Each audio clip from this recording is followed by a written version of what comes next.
pertanyaan dari saya sendiri sebenarnya. Ya, Ustaz. oke, ya. Karena banyak juga sih yang saya tanyakan, ingin saya diskusikan dengan Pak Ustadz, dan inilah salah satunya mengenai musik. Ya, musik. Kan saya sendiri main musik, saya suka main gitar, saya udah ngeband udah dari SD Pak Ustadz, sampai sekarang masih aktif gitu. Nah, juga viral, juga banyak perdebatan, perbincangan mengenai ini, bahwa apakah musik itu haram atau tidak gitu kan. Dan kalau saya sendiri, saya ngelihatnya adalah untuk tujuannya. Dan saya ngelihat juga ketika Wali Songo dulu mengajarkan Islam ke Indonesia, mereka menggunakan musik. Itu yang saya pelajari ya gitu. Mungkin saya salah, tapi itu yang saya pelajari, itu yang saya baca di buku, mungkin di media-media lainnya gitu. Jadi metode musik adalah bisa digunakan untuk sesuatu yang baik, tergantung tujuannya kita, niatnya kita. Nah, Pak Ustadz sendiri mungkin juga sudah pernah ditanyakan ini sebelumnya gitu. Posisi Pak Ustadz di mana nih? Baik, ini kaitannya dengan musik ya. Memang lagi-lagi perlu sifat yang bijaksana bagi kita menyikapi apapun, termasuk ini musik nih. Ada memang yang saklek mengatakan, oh itu haram, pokoknya nggak boleh. Oke, nggak boleh, itu nggak dicontohin dan seterusnya. Musik itu kan dibagi menjadi dua. Ada yang musik memang secara umum, musik begitu saja. Ada yang nuansanya adalah musik religi. Oke. Pertanyaannya kalau kita generalisir, berarti selain religi boleh. Selain religi nggak boleh dong. Nggak boleh. Kan? Iya. Terus ada juga yang tadi mengatakan pokoknya semua musik haram. Nah, terus musik religi ada pesan-pesan agamanya, ada pesan kebaikannya dan lain. Jadi intinya begini, bahwa musik, apapun musiknya, ketika musik itu membuat kita cenderung kepada kebaikan, itu fine. Begini, musik itu dilarang kemudian pertama itu karena terutama wanita ya, suaranya adalah aurat.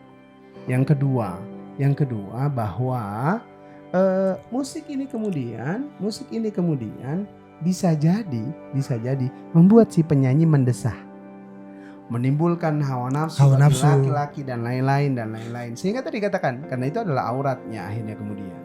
Nah, itu yang sebenarnya dijawab oleh zaman kita sekarang.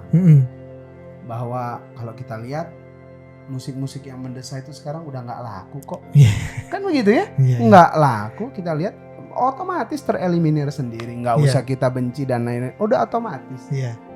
Jadi sekarang tinggal kreativitas kita, bagaimana kemudian menciptakan musik-musik tertentu yang memang nuansa pesannya adalah pesan yang luar biasa, pesan kebaikan, pesan kemanfaatan, pesan pendidikan dan lain-lain. Tidak melulu hanya pesan religius. Betul. Ya, tidak melulu hanya pesan religius, pesan-pesan musik lain. Berbuat kebaikan. Tapi gitu. Gini, ini Bang Riko ya. Jadi ini yang menjadi viral nih belakangan ini tentang lirik lagu Aisyah istri Rasulullah. Betul sekali. Nah, itu kan. Saya juga ngeliat tuh di media sosial banyak perdebatan. Ya. Ini kan awalnya kan memang ya saya akhirnya kemudian karena begitu banyak mengkaji juga ya. Saya lihat, saya baca liriknya dan lain-lain. Bahkan kalau lihat infonya bahwa ini awalnya dari Malaysia, band di Malaysia. Ya, lirik lagunya dari sana lalu kemudian di cover dan di Indonesia luar biasa jutaan itu yang mengcover, viewernya jutaan, kan gitu. Nah, ada misalnya satu pendapat yang mengatakan, oh ini nggak bisa nih, ini namanya pelecehan dan lain-lain.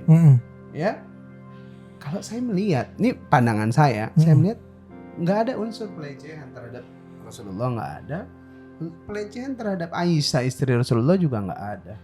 Bahwa kemudian, nah ini menarik nih, bahwa kemudian dalam lirik lagu Aisyah dan Rasulullah berlari misalnya, kejar-kejaran, terus Rasulullah misalnya berada di pangkuannya misalnya, ada romantisme dalam kehidupan Rasulullah dan Aisyah. Saya kira wajar, itu manusiawi kok. Ya mereka suami istri. Ya, sangat manusiawi dan Saya pikir nggak ada unsur pelecehannya. Dan yang menarik adalah melalui lagu ini, dan ini kan kemudian viral. Ya, Ini viral. booming luar Betul. biasa.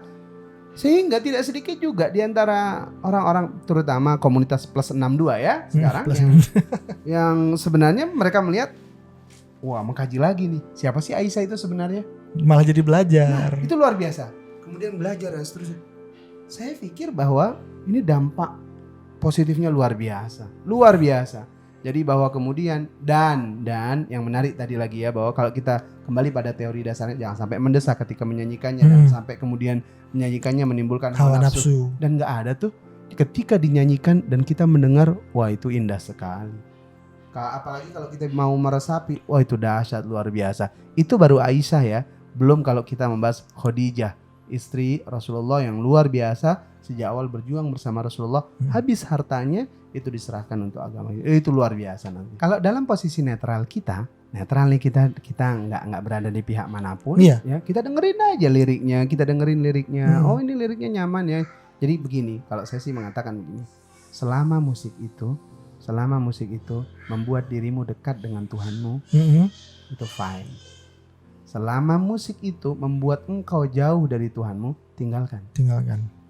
Jadi apapun yang membuat dirimu dekat dengan Tuhanmu, tadi ya, walaupun medianya musik misalnya, silahkan laksanakan. Kalau tadi disinggung tuh ada Wali Songo misalnya di kita ya, di kita disinggung Wali Songo misalnya, itu kalau dulu ada teori yang mungkin di Indonesia itu lebih sering dipopulerkan oleh Cak Nun ya, dengan komunitas jamaahnya ya. Misalnya ya yang paling sangat dikenal itu adalah lagu Lir Ilir itu ya. Lir Ilir dan seterusnya itu. Tembang Jawa yang memang saat itu memang dahsyat sekali di zaman Wali Songo. Lalu kemudian itu di cover ulang ya, dengan dimasukkan dengan nuansa sholawat. Salatullah salamullah ala toha Rasulillah, salatullah salamullah ala yasin habibillah, ala yasin habibillah. Itu lagunya Lir Ilir itu. Jadi kreativitas yang dahsyat luar biasa. Jadi bahwa Lir Ilir dalam bahasa Jawanya dia punya pesan-pesan moral yang luar biasa, lalu kemudian dimasukkan dalam nuansa religi dan kita tetap nyaman kok mendengarnya, fine dan menyejukkan. Saya kira itu. Oke, pertanyaan berikutnya mengenai ini menarik juga sih, juga sesuatu yang saya dari dulu pingin saya tanyakan juga ke Pak Ustadz mengenai sunnah Nabi atau untuk kita mengikuti sunnah Nabi seperti yang berjanggut gitu dengan atau pakaiannya segala macam gitu kan, apakah keharusannya, maksudnya kita ngikutinnya harus sampai di mana ya Pak Ustadz ya? Apakah berarti kalau kita misalnya kita tidak bisa secara fisik, memang kita tidak mampu untuk mengikuti itu, apakah kita berkurang itunya pahalanya kita? Nah, menurut saya sih pahala bisa kita dapatin dari mana-mana walaupun kita tidak bisa mengikuti semuanya. Gimana Pak Ustadz? Iya, ini ya sebenarnya fenomena menarik juga ya, bahwa fenomena berjanggut ini ya, kemudian kan sebenarnya menjadi ciri khas bagi orang-orang Muslim misalnya, karena memang awalnya memang itu demikian, bahwa Rasulullah itu mengingatkan kita agar membedakan kita dengan orang-orang kafir di masa itu, di masa Rasulullah, maka panjangkan jenggot kalian. Ya ingat, jadi bahwa ada latar belakang, ada sebab musabab, sebab akibat kenapa Rasulullah kemudian memerintahkan seperti itu.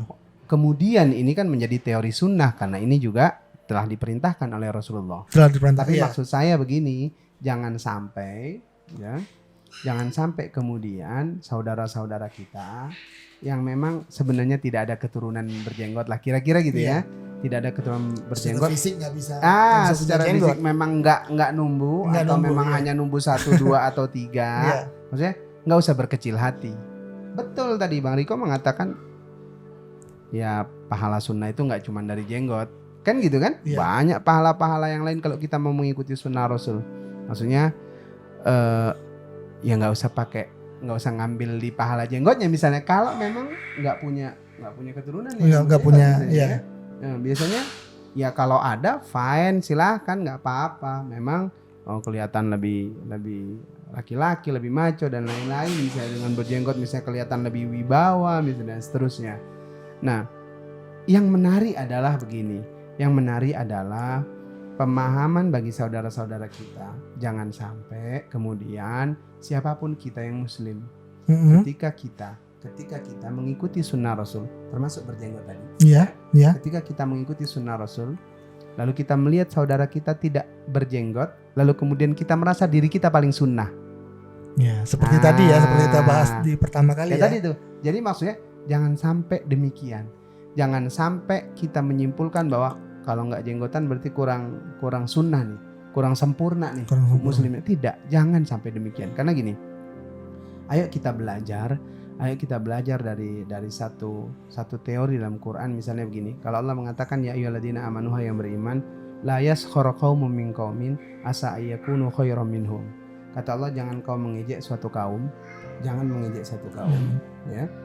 Bisa jadi kaum itu justru lebih baik dibandingkan dirimu. Maksudnya begini, bisa jadi memang jenggotnya nggak ada dia, tapi mungkin tahajudnya lebih kenceng dibandingkan kita. Mungkin sodakohnya lebih kenceng dibandingkan kita, sehingga kemudian tidak ada pembenaran dari kita. Kemudian hanya gara-gara, jangan hanya gara-gara melihat sehelai berapa lembar jenggot dan seterusnya, lalu kemudian merasa diri kita paling sunnah dibandingkan saudara kita yang lain. Tidak. Ya, ingat, tidak semua orang berjenggot, tidak semua orang punya genetika itu. Genetika itu. Ya, kalau saya, Mariko mungkin punya, tapi kan kasihan yang memang nggak ada. Tapi ya itu saya katakan tadi, jangan berkecil hati. Ada sunnah Rasulullah yang lain yang bisa dilakukan. Iya, bisa dilakukan. Jadi fine saja. Karena kan gini, dulu juga masa kuliah ya, saya itu kebetulan saya S1, S2, S3 di Perguruan Tinggi Ilmu Al-Quran, ya. Jadi spesifikasinya pendidikan agama Islam. Ya sejak dulu misalnya kami ada sahabat yang memang bukan keturunan berjenggot lah ya, maksudnya memang nggak ada genetika itu. Jenggotnya ada 4 atau 5 dipanjangin dan akhirnya menjadi nggak enak dilihat. Ya, teman-teman yang lain juga akhirnya kok jadi lucu ya dan lain-lain. Padahal sebenarnya ya dia bilang bahwa dia pengen ngikutin sunnah dan seterusnya. Tapi ya saya bilang tadi, jangan berkecil hati, ya kan gitu. Karena sunnah-sunnah yang lain masih ada. Nah itu satu. Yang kedua begini, jangan juga, ini menarik, jangan juga karena posisi jenggot ini ya. Jenggot ini ya semakin, karena ini adalah sunnah yang disampaikan oleh Rasulullah, maka nggak usah digunting. Kan begitu ya? Jangan. Ya. Kita ini melihat sesuatu yang tampak oleh pandangan mata kita. Ya. Kalaupun memang panjang, tolong dirapikan. Nah, kalau dirapikan itu kan lebih baik. Saya alhamdulillah beberapa kali hadir di Masjidil Haram dan Masjid Nabawi. Ketika kita buka puasa bersama, nah ini dengan saudara-saudara kita yang lain nih, kita makan itu rotinya kan memang agak keras ya. Jadi ketika dimakan jatuh remah-remahannya jatuh itu dan nyangkut itu di jenggotnya. Dan kita ini kan ngelihat jadinya geli kan gitu ya, ngelihat kok kayak gini ya akhirnya. Jadi maksudnya jangan sampai kemudian itu berkesan ke orang-orang di luar sana, orang-orang non-muslim, kok jadi jorok ya, jadi nggak bagus ya. Jadi maksudnya bahwa ayo rapikan, panjangin tapi harus rapikan. Oke, fine, nggak masalah. Ingat bahwa ini adalah identitas seorang muslim. Kalau nggak rapi kan kita juga yang akhirnya jadi sorotan gitu. Oh ya, saya juga lupa bercerita tadi, Pak Ustadz juga sering bawa jemaah untuk haji dengan umroh ya. Punya ada travel sendiri ya Pak Ustadz ya. Travel Mumtaz Madaniyah Utama. Tapi sekarang lagi ya gara-gara ini kita udah lagi Covid gini ya. Oke, pertanyaan terakhir Pak Ustadz sebelum kita tutup diskusi kita hari ini. Mengenai kita ada berpuasa udah hari ke-7. Ya hari ke-7 Nah, kita kan nanti kan ada Lebaran. Iya. Kan? Oke. Lebaran sebentar lagi kan. Nah, Lebaran kali ini kita bisa dibilang mungkin kebanyakan bakal di rumah aja. Kita tidak bisa mudik, ketemu orang tua, ketemu keluarga. Nah, sebenarnya yang saya ingin tanyakan adalah mudik itu adalah apakah sebenarnya ajaran Islam yang memang harus kita lakukan? Karena kadang banyak yang melakukan ya. Apakah mungkin tradisi karena kita ingin merayakan sesuatu bersama dengan keluarga? Nah, jadi kalau misalnya apabila kita tidak mudik, Lebaran itu sebenarnya masih bisa kita rayakan, masih bisa kita dan mendapatkan hikmahnya juga nggak Pak Ustadz ya? Iya, jadi kalau Lebaran tanpa mudik, ya ceritanya Lebaran tanpa mudik, memang ini hal yang sangat menyedihkan bagi saudara-saudara kita ya, terutama ya, karena memang tidak sedikit di antara saudara-saudara kita yang memang berangkat dari kampungnya ke kota, mereka bekerja, lalu kemudian biasanya tradisi di kita ini tradisi yang luar biasa, mudik. Kemudian kali ini ya kita memang nggak bisa mudik, ya, dan kita memang harus taati itu. Kita tidak bisa mudik, maka kemudian pertanyaannya apakah mengurangi rasa, mengurangi pahala dan lain-lain. Kalau mengurangi pahalanya tentu tidak. Jadi bahwa kemudian silaturahim itu masih tetap bisa kita lakukan kok, ya, masih tetap bisa kita lakukan. Dan ya walaupun memang tanpa kehadiran kita langsung di rumah kita masing-masing di kampung, kita masih bisa pakai video call misalnya. Iya, video kita call. tetap ada teknologi ya Pak Ustadz ya. Sudah ada teknologi, kita manfaatkan betul. Jadi maksudnya gini, jangan sampai kita kemudian berkecil hati. Ingat masih ada teknologi, dan sekarang teknologi canggih sudah bisa sampai ke kampung-kampung kok. Iya. Ya. Jadi operator-operator juga sudah luar biasa sangat membantu. Dan bismillah. Jadi di tengah COVID seperti ini juga silaturahim juga akan tetap terjalin dengan sangat baik. Dan ingat, yang paling penting adalah itu tidak mengurangi sedikit pun dari pahala silaturahim kita dengan saudara-saudara kita yang lain. Karena memang keadaannya memang keadaan seperti itu. Nah, untuk yang pernah nonton episode kultumnya Devilcast, di episode selanjutnya kita Pak Ustadz Abdul Qadir juga akan menjelaskan lebih rinci, lebih detail mengenai Lebaran tanpa mudik ini. Jadi tunggu aja episode kita yang itu. Insyaallah. Closing statement dari saya bahwa pertama tentang rezeki tadi, yakinilah bahwa kita ini makhluk terbaik ciptaan Allah. Kalau kita makhluk terbaik, maka Allah juga akan kasih rezeki yang terbaik. Itu satu. Yang kedua yang kita harus ingat bahwa Al-Quran itu mengingatkan kita, wa nunazzilu minal Qur'ani ma huwa syifaa'u wa rahmatun lil mu'minin. Bahwa Allah turunkan Quran, ya, itu sebagai landasan bagi kita umat muslim, ya.